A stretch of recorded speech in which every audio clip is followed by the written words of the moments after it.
Денеска во просториите на Општинската организација на Црвен крст Кочани се одржа редовна крводарителска акција, која се организира секој последен четврток од месецот и на која крв даруваа повеќе од 20 крводарители. Крводарителската акција се одржа во соработка со Институтот за трансфузиона медицина од Штип, а за крводарувањето во услови на пандемија, доктор Милан Поповски изјави: Денеска во соработка со Црвениот крст на Република Северна Македонија организираме крводарителска акција во Кочани, во просториите на Црвениот крст. И након некои побитни информации периодов што е актуелно во врска со крводарувањето, се граѓаните кои имаат примано вакцина треба да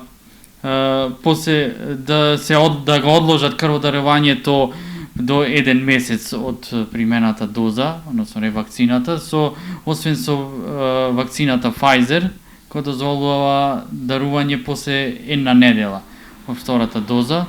Друго што е актуелно во врска со топлотниот бан која зафати нашата држава, се препорачуваат на дарителите да не излегуваат надвор, да пијат многу течности одма после дарувањето.